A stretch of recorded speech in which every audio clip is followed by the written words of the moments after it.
各位观众，会员专属订阅影音要在 YouTube 平台上线喽！只要打开你的手机的 App， 就可以及时的看到我们的会员专属订阅影音。在付款方面呢，也没有地区的限制啊，只要你透过你的手机，透过订阅影音付费，可以直接观看到我们的影片。如果说你对于我们影片有任何的问题，也可以直接在影片下方留言。订阅影音到底有什么类型的影片呢？我们的订阅影音目前有4种类型的影片。第一种是直播的精华档，第二个是我在决赛桌或者是我夺冠的录影档，第三种是电脑软体分析，第四个是日常打牌的分享。我再举例，这段我在 WSOP 期间遇到的困难手牌，我会用合适的电脑软体分享给你听。进入到决赛桌或是夺冠，详尽的记录与分享遇到的特殊状况，扑克新闻、个人见解，只在这边有。会员专属订阅影音，还不赶快看起来！好，那我们接着讲我们在 Colossus 第2天所遇到有趣的手牌。那我们在上一手牌呢，我们讲到了 KQ 同花，我们输了一个300钱的 all in 10几万的筹码量之后呢，经过了一段期间，基本上没有什么牌可以玩，然后升了2个盲注级别。这个时候呢，盲注级别呢是2万、4万，弃牌到我在 hijack 位，我有67万的筹码量，我拿到1对6。跟大家讲一下，就是15个大盲的这种中小对子处理的一个小技巧。只要我们属于在前位 low 价位之前，基本上呢，我们是绝对不会拿小对子去 all in。就算数学跟你讲说 UTG 加1或加2一些5、6对子可能可以 all in，但我认为这些手牌呢，一定是选择最小加注之后，面对什么样的状况啊，再决定。有一个特别的状况就是 low 价位之后开始呢，我觉得1对5、1对6、1对7就可以根据状况来做决策。那我当下呢，第一个翻牌前的全下是不是正 EV 的？绝对是正 EV 的。我觉得这边最少44可能是很边缘，那我觉得55应该是明确可以 all in。这手牌 all in 的好处跟最小加注的好处哪一个比较多？我很明确会告诉大家说，一定是 all in 比较好。原因是因为1对6，基本上你被任何的位置跟住，翻牌是大部分不会中6的情况下，基本上永远都会是一个小对子嘛，除非说开什么2、3、4、3、4、5，要不然基本上你1对6都是非常的难处理。所以呢，我当下呢就决定直接 all in， 最简单，我觉得也是一个最好的做法。然后呢，弃牌到小盲位，他只有40万的筹码量，就是10个大盲，他也 all in。2位玩家摊牌，小盲位是 AK， 那我是1对6，顺利的赢下来一个还不错的底池，让我打回到超过20个大盲。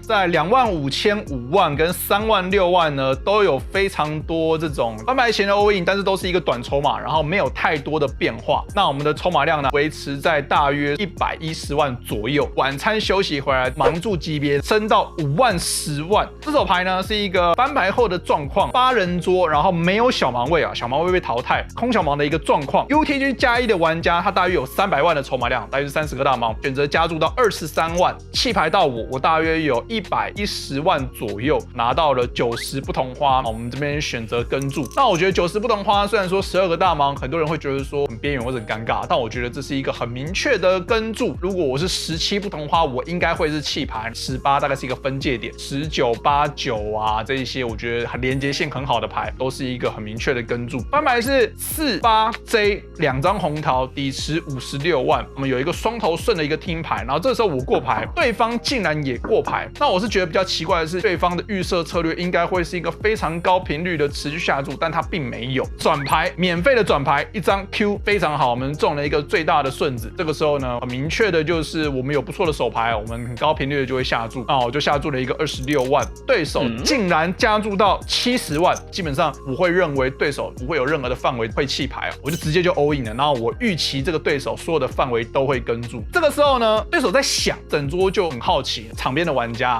就觉得说这个人到底在演什么戏，到底在干嘛？因为我已经 all in 了嘛，那当然我是 nuts 嘛，所以我就很轻松啊。我说会不会看到手牌不一定，因为他不一定会跟注。结果这个人呢越想越久，越想越久，结果他竟然直接弃牌。所以这手牌呢没有看到2位玩家的摊牌，这个玩家他自己觉得很丢脸，他没有办法跟注，弃牌了之后呢，他好像说这个小伙子啊，说我一定不会有炸胡。他当下他说他是 AQ 弃牌，但我是绝对不相信的，怎么可能 AQ 转牌这种顶队他会弃牌？他的想法就是说啊，你看我转牌，我下注他 raise， 我在 all in， 他 AQ 能赢什么？他的讲法是这样子啊，但整桌玩家就觉得说这个就是在瞎扯。好，那下一手牌呢，也是在5万、10万的盲注级别，9人桌的状况。UTG 加1的玩家 all in 80万，8个大盲。low 价位的玩家有120万的筹码量，12个大盲，他也 all in。弃牌到我在 CO 位，我有200万的筹码量，我拿到了1对10，那我也 all in。那我们先讲一下2个对手的范围会是怎么样子哦。首先，我觉得 UTG 加1 8个大盲的 all in， 我认为接近到所有的对子、所有的红花 A 至少会是 A4同花以上，可能是 A9不同花以上，然后2张同花9以上的牌，我觉得都可以 all in。low 价位再 all in 120万的筹码量，如果是首对的话，我觉得至少应该要是1对6以上。如果说是 A 的手牌的话，应该要是 A10同花 AJ 不同花以上。我在猜想当下这2位玩家的一个预设的一个范围，根据 low 价位的范围会比较紧，然后我的范围至少要赢他的状况呢，我会20个大盲在 CO 位 all in 的手牌，很明确的会是什么？我觉得99跟 Ace Queen 应该是个分界点，也就是说，比99跟 Ace Queen 还要弱的手牌，我应该都不会考虑。前面2位玩家的摊牌 ，UTG 加1的玩家呢是1对6，low 价位的玩家是1对9，我是1对10，所以是非常好的一个3个玩家都是对折的状况。翻牌是 QJ5，转牌来一张 K， 合牌来一张9，然后合牌开到9，我又觉得我要挂了，因为有人是99嘛，那个人也以为他中9，他赢了，就好像说啊没事，这个10是顺子，所以呢我是最好的手牌，在这合牌顺利的赢下来一个3位玩家 all in 的一个底池，让我的筹码量来到了接近400万的筹码量。紧接着下一手牌，我在 bottom 位，我有350万的筹码量，5万、10万的盲注级别，我拿到了 QJ 方块，我加注到20万。大盲位的玩家呢是一个韩国大叔，他有200万的筹码量，他选择3次下注到70万。到我都有个决策要做，他只有20个大盲，他3次下注到7个大盲。那我认为2张同花10以上的手牌应该都不会考虑弃牌，有一些比较好的手牌可以考虑 all in， 比如说 AQ 和 AK 99、10以上的对子。那我觉得同花，比如说10J、QJ、Q10、K10、KQ 之类的手牌，我觉得都是一个非常好跟注。基本上我们就是看到翻牌再继续，这个也是非常好打的一些手牌，所以我选择跟注。翻牌是 QQ2，2张黑桃，超级简单，底池差不多是150万。大盲位的玩家选择过牌，我有一个决策要做。当大盲位过牌的时候，我的范围下注的话，有 Q 可以考虑过牌，但我们就说哦，德州扑克就是有牌就什么，有牌就下注。我们3条 Q 我们就下注，选择一个超级小的下注尺寸，下注一个30万。这时候大盲位玩家 all in， 非常的好，我们就很快速的跟注。摊牌它是 A9 不同花。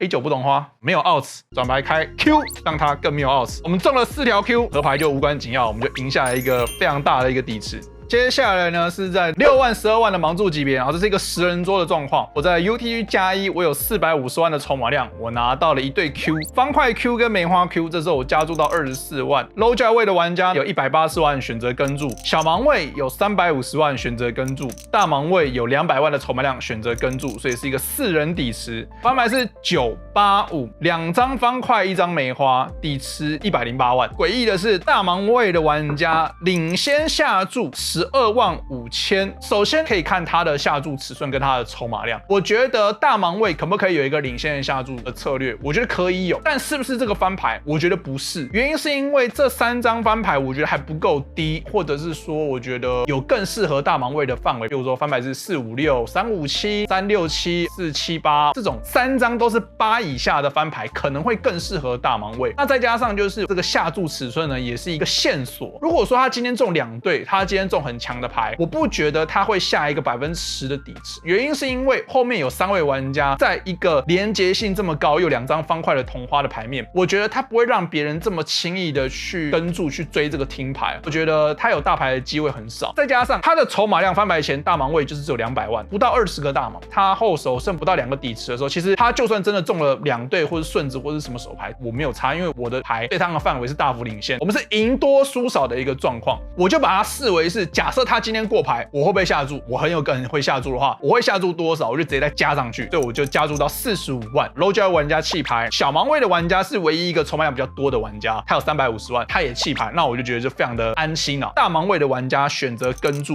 转牌是一张梅花10，变成是98方块梅花5跟梅花10，底池198万。大盲位又给我领先下注50万，这个时候我就看不太懂，连续下注2次，然后我就觉得说他的范围里面，我的直觉猜测是一些对子的听牌，同时没有到很强，但是不够强去 check call， 他就是一个听牌，然后他想要看到合牌。对上这样子的范围，第一个我们觉得是大幅领先，他有很多的合牌，不管是方块或者是梅花或者是6跟7，对他俩帮助都很大，尤其是在转牌已经开10嘛，变成8、9、10，除了 J 之外，然后方块跟梅花，我觉得都是一个稍微糟一点的状况。这个时候我 all in， 然后